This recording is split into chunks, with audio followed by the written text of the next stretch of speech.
Hey, this is Scott Kokenauer. We are live on YouTube, Facebook, and Clubhouse. If you have the Clubhouse app, you can go to 7 Steps to a Different Outcome room and join us. After I am done going live, we'll have a discussion about it a little bit further. What we're talking about right now is 7 steps for getting a different outcome. They say the definition of insanity is doing the same things over and over and over and expecting a different result. It's mid-February. Do you know where your New Year's resolution is? Seriously, from time to time, we all want to have a better outcome than we're experiencing right now. Here are 7 steps that I personally and my clients are doing to make actual, measurable progress. Step number 1, define the current outcome. Why is it not the desired one, and what makes it so much less desirable? So, step 1 to a different outcome is to get clear on the current outcome, your current reality, and ask yourself, why isn't it what I'm desiring? What makes it less than desirable for me? All right, step number 2, define your desired outcome. What would it look like if you were experiencing right now your desired outcome? How would things be better? Step 2, to a different outcome than what you're experiencing right now, is to define that desired outcome. Let me pause for a second here and say, you are not expected to be very, very clear on this desired outcome. Just generally, conceptually, what would it look like if you were where you wanted to be? So step number 2 to a different outcome is to define your desired outcome. Step 1 is define the current outcome, where things are right now. Step 2 is define the desired outcome. Let's move on to step number 3. Once you've defined the desired outcome, you want to identify the behaviors that you need to stop in order to get the desired outcome. There are things that you are currently doing that you need to stop doing. That is the 3rd step. Let's go to the 4th step. It's pretty simple, but it's not easy. 4th step is identify the behaviors that you need to start in order to get the desired outcome. Define those behaviors that you have to start in order to get the desired outcome. All right, so step 1 was define your current outcome. Why is it not your desired outcome? Step 2, define your desired outcome. What would it look like if things were better than they are? Number 3, identify the behaviors that you need to stop in order to get that desired outcome. Identify behaviors you need to start. First stop, then start.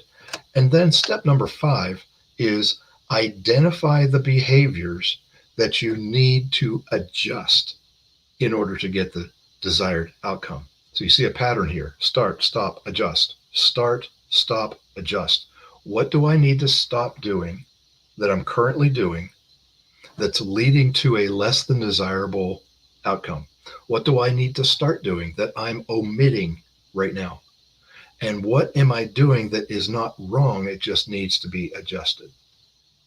Number 6, commit to actions. You take those identify what needs to stop, what needs to start, and what needs to adjust. And you define the actions that have to be done, and you commit to those actions. That's step 6. Step number 7 to a different outcome is to check in weekly with a trusted advisor. Research backs it up that when you have a regular check in with a trusted friend or advisor, you increase the probability of succeeding at the goal that you're trying to achieve by 95%. Checking in weekly, this is where the power comes in. The rest of it up to this point has been descriptive. It's been something that you need to prepare, but it's committing the actions and checking in weekly with a trusted advisor that is where the power comes in. When you act weekly and you review and course correct, let's say you go, let me advocate here for the 90-day accelerator. What I mean by that is 90 days or a quarter of the year is made of 13 weeks. If you commit to actions that you will do for 12 weeks, and on the 13th week, you look back at the previous 12 weeks and you say, what worked, what didn't work, what did I learn about myself, what did I learn about my goal, my desired outcome, and course correct, and then commit to new actions. You are more likely to accelerate yourself to that desired outcome because you have so much more knowledge than you did when you started the 12 weeks. That is the 7 steps to getting a different outcome. If you're sitting there and you're listening to this broadcast and you're thinking, I really do want things to be different. I don't like the way things are right now. You have the capability within you to identify what it is that you want, what you desire, and it starts by defining how things are right now. Where's the pain? What is not going right for you right now? Then you define the desired outcome.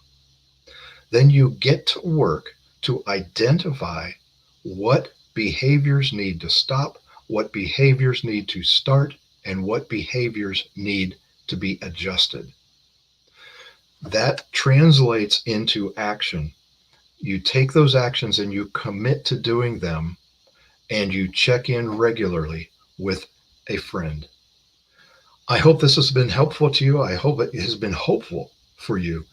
There is a better day. We find ourselves in a really strange season, all of us globally. We want things to be different. I trust that these 7 steps will give you a sense of control and a sense of hope. Thank you so much for taking your time to join me here today.